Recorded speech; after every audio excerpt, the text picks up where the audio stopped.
Today's guest is Amy Pomar. Amy had a shared near-death experience during her mother's passing, and today we'll learn all about what happened. Amy, thank you so much for joining me, and welcome. Thank you for having me, and I am so glad to be here talking with you about this. I am anxious to discuss near-death or shared near-death experiences. I think that it's something that a lot of people have. But they overlook it a lot of times, and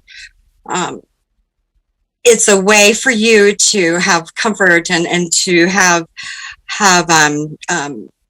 the knowledge and the trust and the hope and the faith that your loved one has actually gone to where you hope they go, which would be into heaven or into wherever, whatever place it is that heaven is, or whatever you want to call it would be for your loved one. Right. So I think you are my second shared near-death experience, so this should be an interesting podcast. Awesome. Oh, I'm so glad you've already had one guest. I know that there's more of us out there. There's tons of us out there. And together we make a really interesting group of people, I think. So so my shared death experience happened with my mother in 2007. She passed away right over around Christmas time, and during that time I had 3 days in which I had different experiences happen that validated that Mom was indeed going into going home. And so as I experienced these things, and then afterwards, as I started to contemplate what I experienced, I've had so many different insights and so many different opportunities to have messages and to meet people and to really come to a good understanding here of having hope and faith and carrying that and trusting that there's more out there. So I'm an only child, and I was born in 1968, Indianapolis, Indiana. My mother was from a small town in Wisconsin, Adams Friendship, and my father also was from Wisconsin, was from Janesville, and they were married for about 10 years. Mom was 33 when she had me. We spent a lot of time with her parents in Wisconsin, and one of the things that would happen is that Mom would bring me up to Wisconsin, and I'd stay for a month or so. Now, being an older parent now and having younger children, my mom was so lucky to be able to dump me off on her parents for a whole month in the summertime so she could go have fun.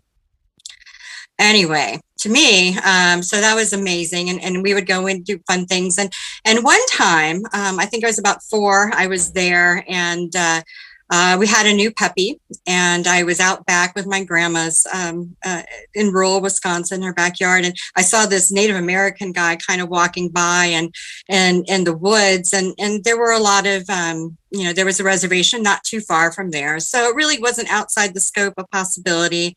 But he was hunting, and he had a bow and arrow, and he didn't look like it was 1972. He looked like it was 1872 maybe. And so I gathered a dog, and I ran behind the burn barrel for a while and hid. And I went to go see my grandma, and she just thought I was full of it. I love Native American anything. And she just thought I was imagining it. I had another experience when my grandfather died, also at my grandmother's house. I was 9, and my mother was an only child.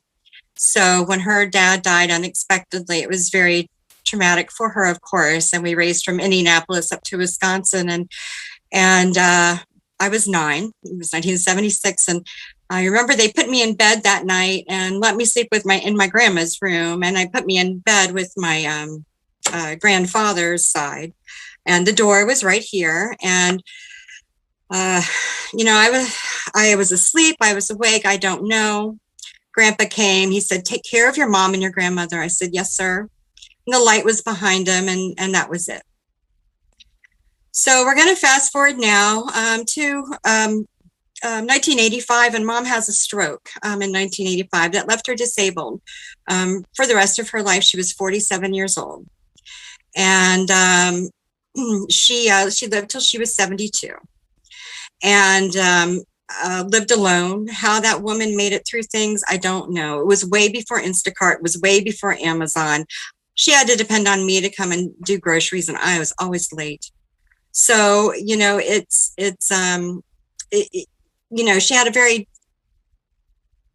full life with friends, but it was also very difficult, in a wheelchair, one-handed. And so in 2007, she started having pneumonia, which led to strokes, which led us to hospice care. And so it's now Christmas time, and Mom is in hospice. And, I get a call saying something has changed and to come. And so I call that the resurrection period. It was about a 3-day period. And one of the things that happened, of course, was that she couldn't speak, and became, it was very, she would react with moans, or she was not, it was uncomfortable, and she always had back problems. So I remember crawling in bed with her one night during this first 3-day period, and she was tracking something up on the ceiling, and I kept looking, and it was hospice. The lights were dim. There was no bright lights, but yet there was this one pinpoint light that was right in the center of the ceiling, in between the seam of the ceiling. And I kept watching it because she was watching it, and it was just different. And she would kind of breathe out, and when she breathed out, the light would kind of come in a little bit, and then when she breathed in, it would go back out. And I thought that was strange too. It didn't make sense. That was the rhythm of it. So I had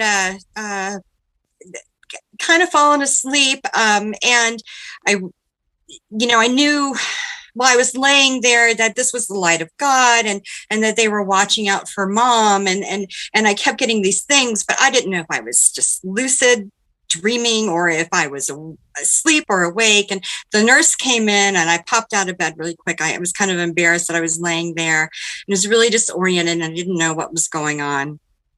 But it was a very significant viewpoint.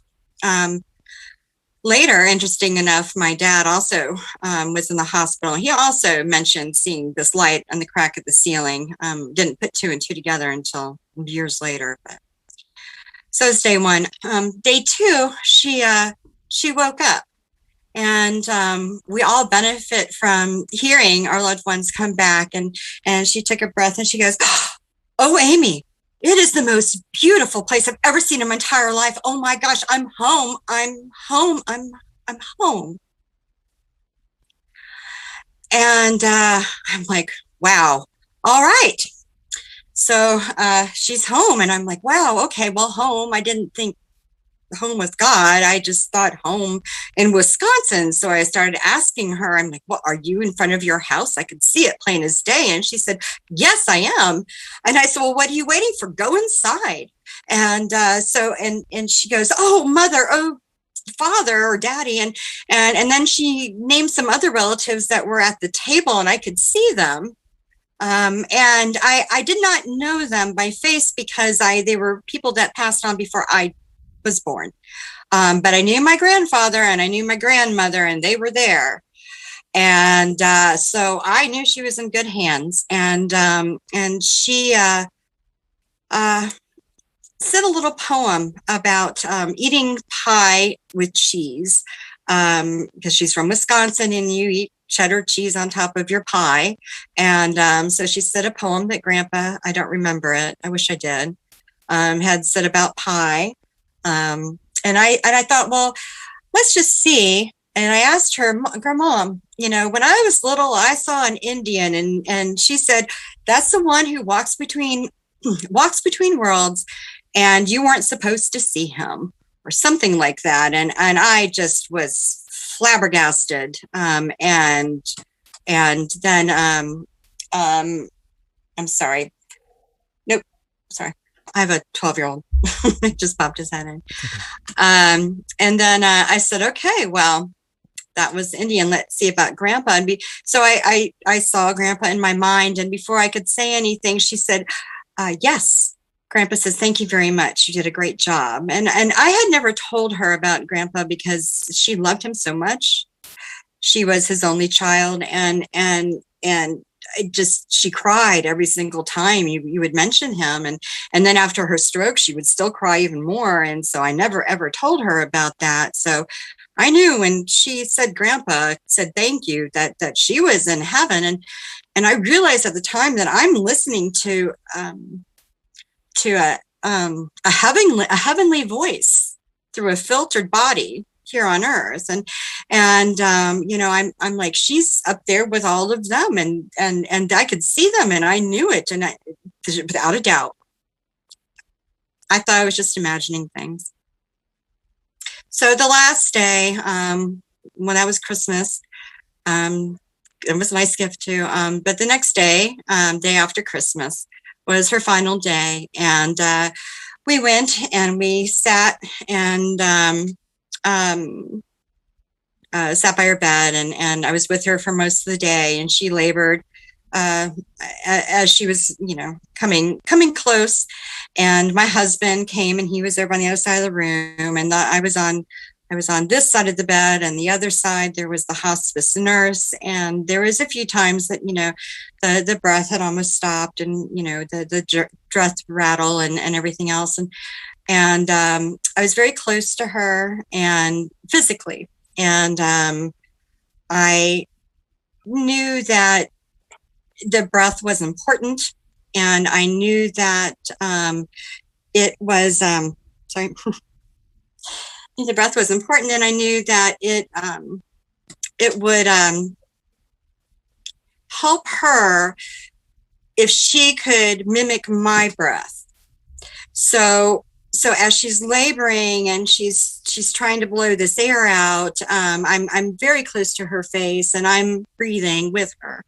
And she takes one breath, and she takes a deep breath, and then she blows it out, and it's right here. And it felt like dry ice on my spine, and everything went black, and I couldn't catch my breath. It just, time stopped. When I woke up from that, I breathed out. She had one more breath, and that was it.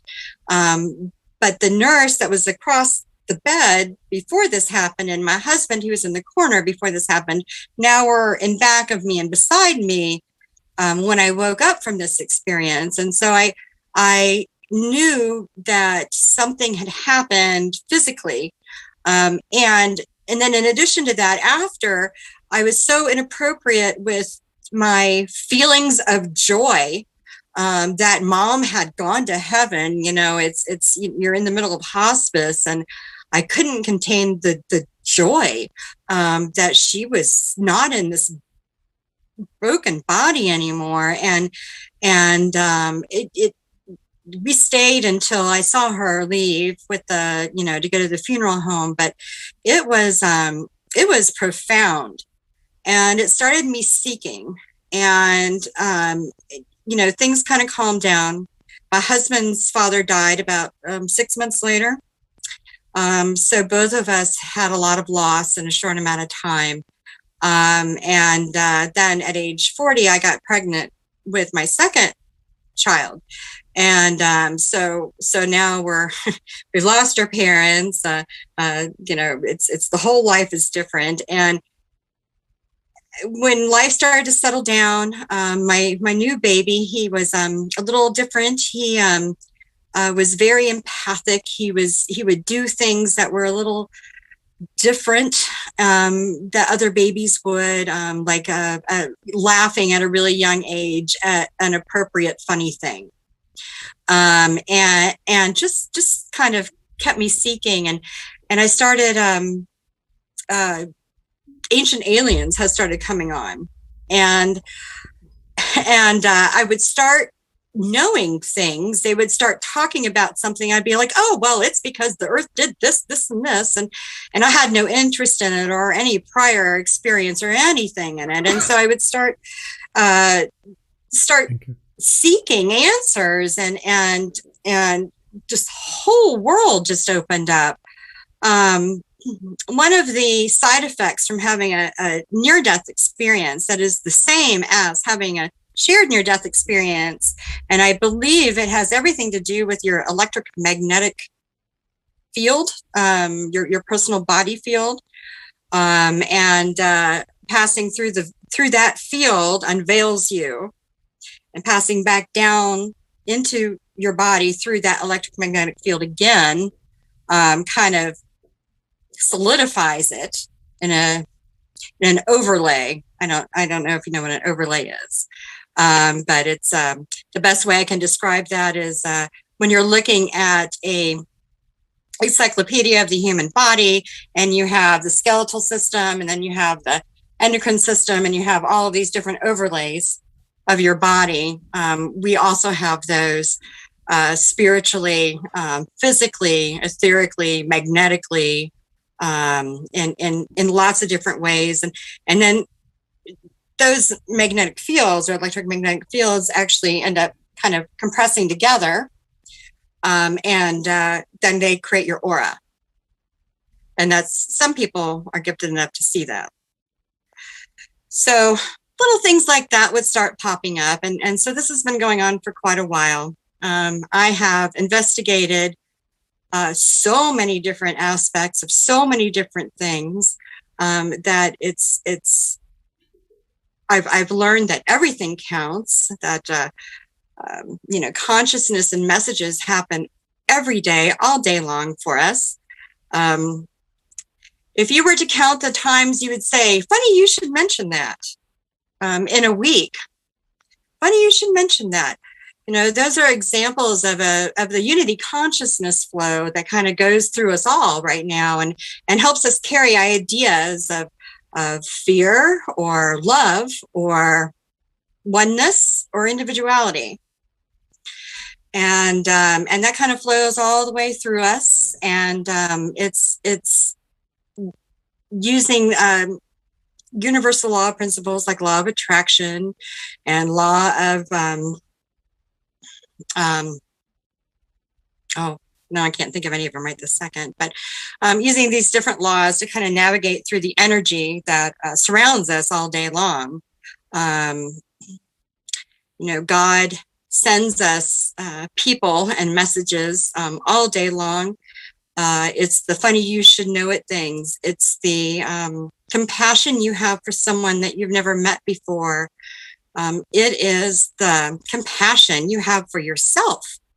When you're honest with yourself about who you are and why you are, and what you want out of life, good and bad. You have a balance when you can acknowledge both sides of that in your ego, and have compassion for yourself, and compassion for falling for it, and compassion for being angry at somebody, and compassion for loving somebody more than you should, and compassion for not loving yourself enough. It's an amazing world when you balance and who you are, and love yourself enough and to have enough faith and hope to move forward in life. And we all have that available to us. And as the things get more and more crazy in this world, and as we are forced to make more and more decisions about who we are, really what we're doing is stripping away everybody who we are not, and from there, because who we are is just very, very simple. We are a spark of God, and we are having this experience in all of its different ways, all of its different forms. And the key to enlightenment is that self-actualization of that your soul is worthy of it all, and worthy of the love, and worthy of the experience, and worthy of the everything that's available to you. worthy of not taking advantage of all the things that are available to you if that's what you choose to do. Free will is something that we have even beyond this world, and that's because we're lucky we're conscious beings. Let's go back to, I think it was day 2, day 2 or day 3, when you started seeing your grandparents, and I think you said you saw them sitting at a table. Was there a table in the room and you saw them? I don't know.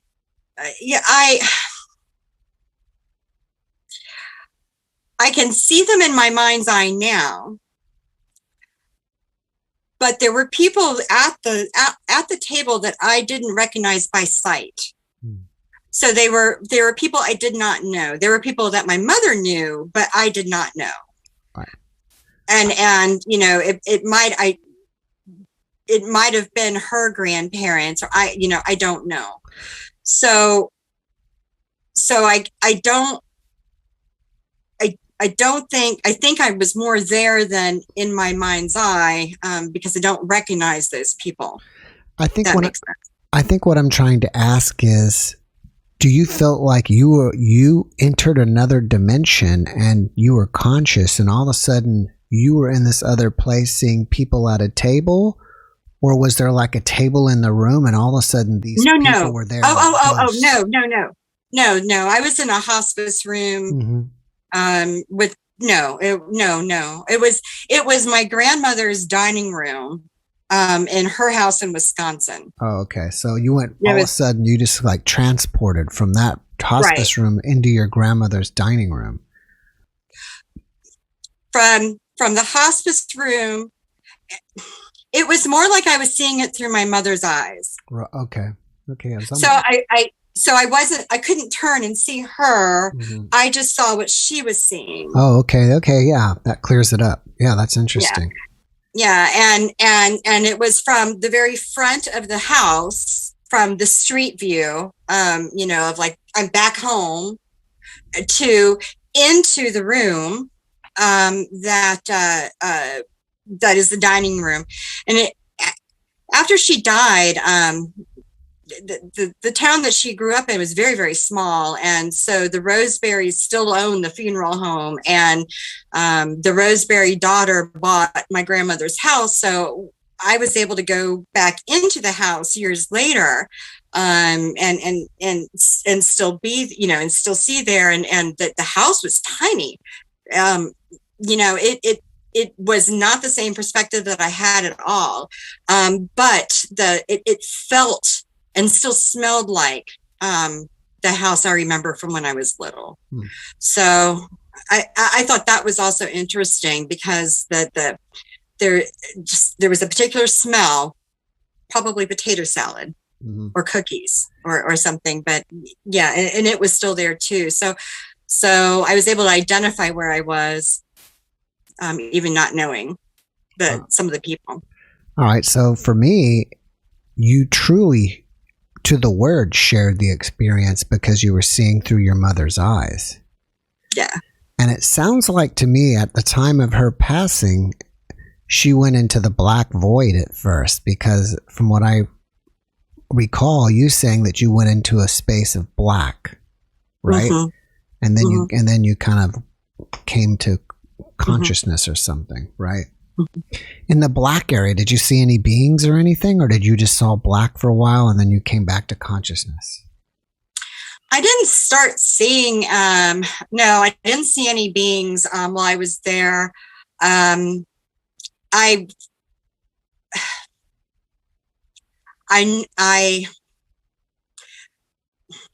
Taking a breath was what got me back. And I have gone back to that black void to try and start, because it has a definite feeling to it and a definite smell and a different, for me it does. And so I try to go back there, and it's been very interesting, because it's been my friends who are Native American that have helped me most with building out of that black void. The advice that I got was, you start with red. you start building with red, because red can be seen in the black void. So I've tried to go back and figure out if I just got dragged through, or if this is something, to go back to. I haven't mastered it yet.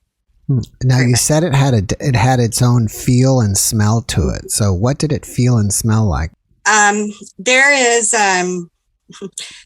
this water that comes from Switzerland. It's this Voss water, VOSS, and it's ultra purified, and that is the closest way I can describe the black void. It smells completely pure and just devoid of everything, which is itself is something, if that makes sense. It's, if cold had a smell, if it was, what is feeling cold outside smell like? It smells like, it's damp. It can be, it can smell like fires. It can smell like ice. So devoid of anything of any expectation. And it smells pure. It's kind of hard. It's so hard. I'll have to think about that some more. That's interesting. You ask interesting questions. Well, I think you said it also had a certain feeling. So what did it feel like? Like being in marshmallow fluff, but not sticky. Like it's cushioned. It's soft. It's not cold. It's like you're being cradled, but without fear of falling. It's enveloping, but not restricting. How did this experience change you? So many ways. One of the things that started happening was drawing. I started to have to try to explain, or want to try to explain different concepts to my husband from ancient aliens, because they were wrong and I knew the answer. So I would start drawing things, and then the drawings got a little more involved and developed, and I would start drawing, maybe 1 or 2 drawings, would take me maybe 5 or 10 minutes. And some nights I would sit there and I would draw maybe 20 drawings in a night, and they would be 5 to 7 minute quick drawings. And I would have no idea what they meant. And then they would go to the next one, and I would have no idea what meant one either. It wasn't that I had an idea in my head and then I was copying down to paper, like most people with NDEs are able to do. This one, I have to do it. It's kind of like echolocation, where I have to feel the vibration of the color and feel the feeling, and what does that feeling feel like, and sound like, and observe that feeling, and then you just kind of pick up the pencil and start drawing. So I have about 700 drawings of different views and processes. This enlightenment, this ascension process, this coming to knowing who we are is on the grand scale is happening, and there are people that are there to show people how to be, with it, and it's amazing the amount of information that's coming out. In 2012, and now a lot of it's coming out now. A lot of new concepts are being talked about and introduced, with just astounding different realizations, and then of course you've got science that's coming up with new things, and archaeology that's finding new ways of things, and then there's UFOs out there now too. They're telling us. I mean, it's just a lot, a lot.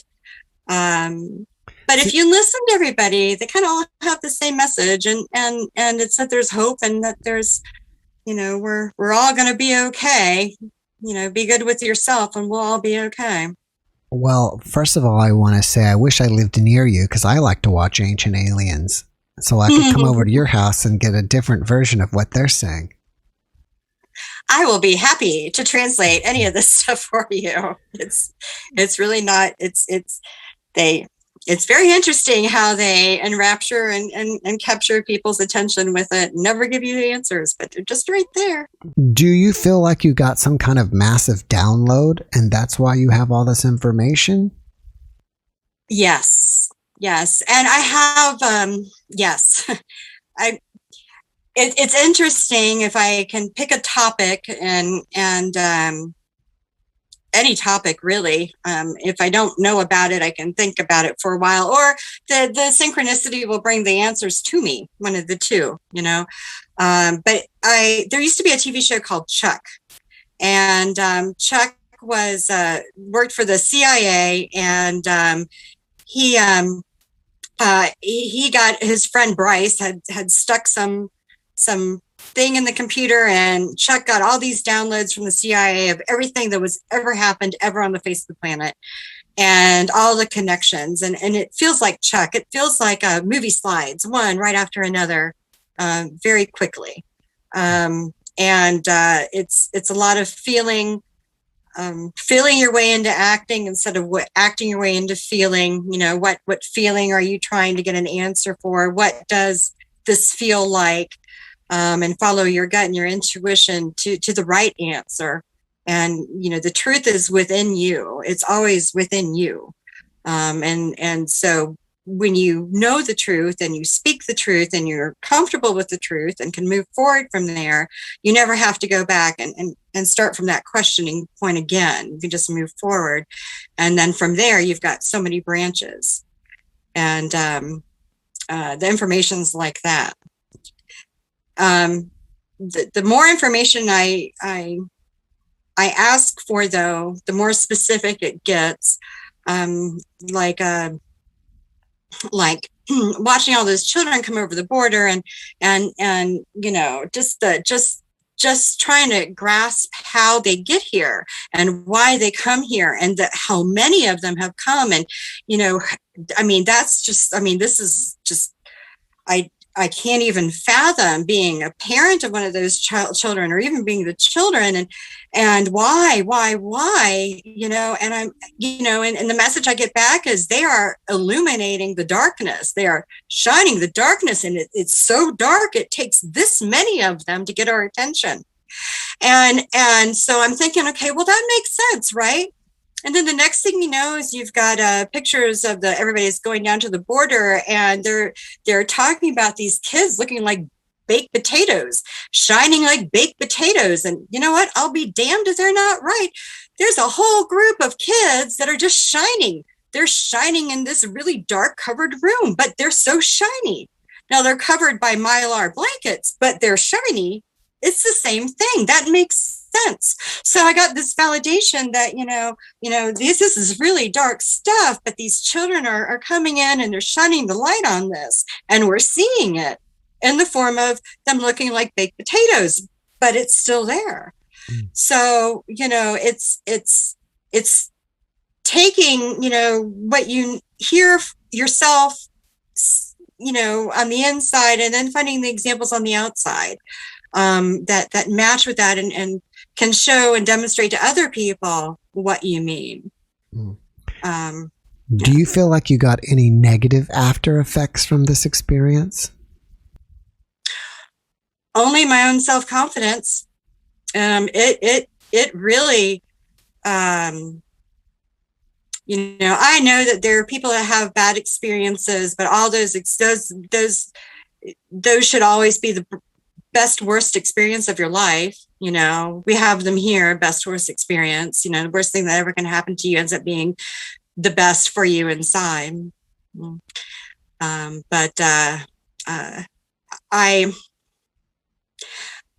I've doubted myself. I've put myself in a position of giving other people the say so, whether what I experienced was real or not. And I am out here wanting to talk about this for other people because, yes, it's real, yes, it counts. Yes, you can experience this, and you're not wrong. And boy, if I could, 15 years it took me to say, this is real, this happened, I experienced it, and I'm living it, and I'm okay with the after effects. What do you think inspires you about the experience? Oh, if it can happen to me, it can happen to anybody. And it's so much fun. Oh, it is so much fun. I love being nice to people. I love the grocery store. And I know it sounds silly, but everybody is equal at the grocery store.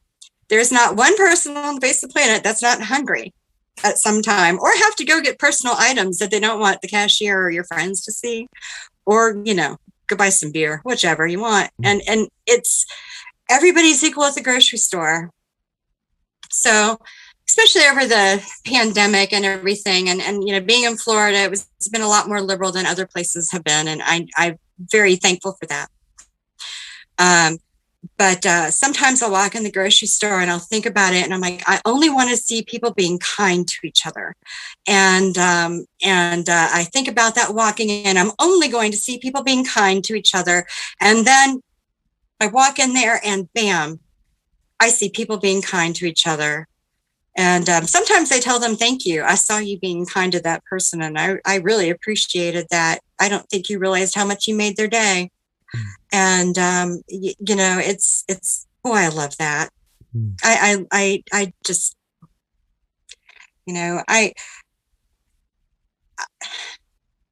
it only takes one drop to make a big difference. And, I notice in my neighborhood, I have a lot of people that also like to be kind to each other, and look out for each other, and not be afraid. And it's kind of just, you get what you ask for.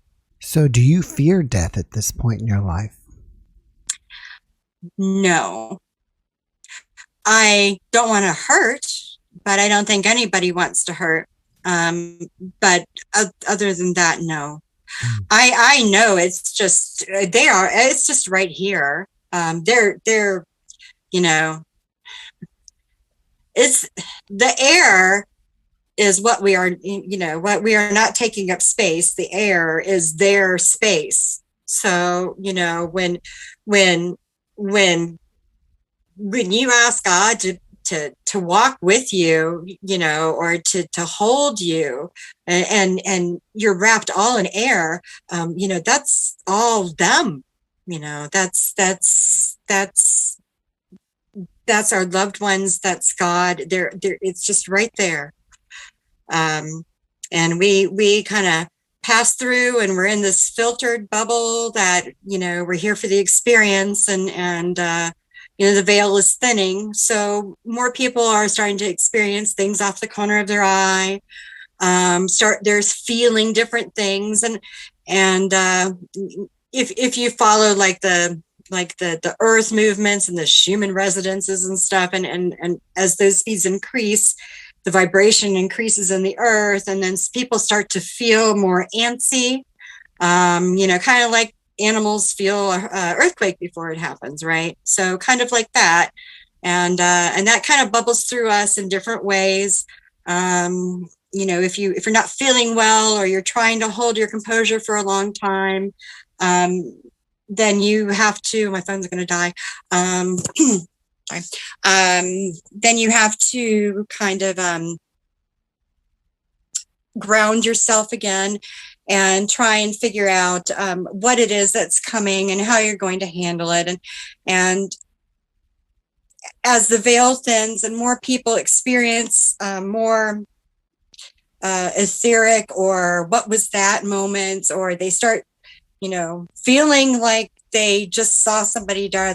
There's a reason for that. There's the seam is on the left, and people go, oh, it's black shadows, but really it's not. It's just kind of like a change in perspective, and the light coming through. And I don't know.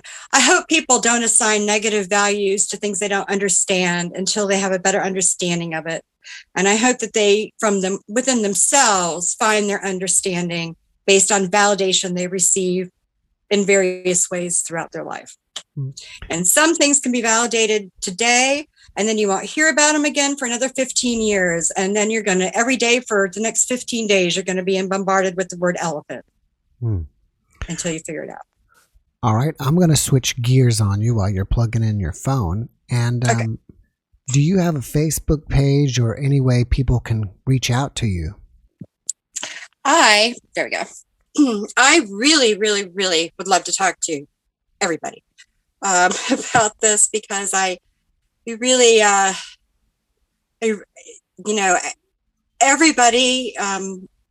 everybody has this available to them.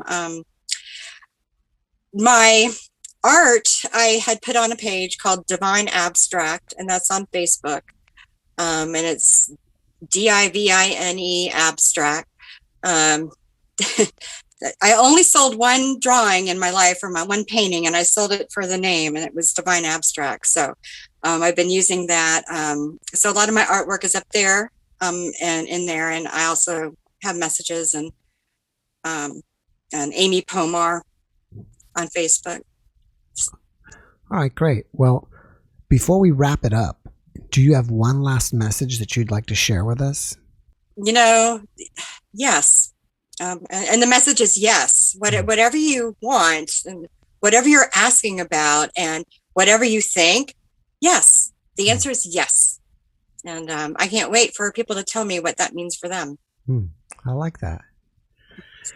All right, Amy. Well, thank you so much for joining me. I really appreciate it, and I wish you the best.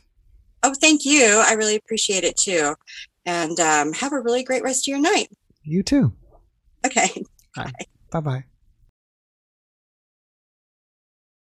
Thanks for watching the JeffMara podcast. I really appreciate you. Another way to show support is through YouTube memberships. And if you do, there are loyalty badges and other perks depending on your level of membership. All you need to do is click the join button underneath the video to find out more. Thank you for your support.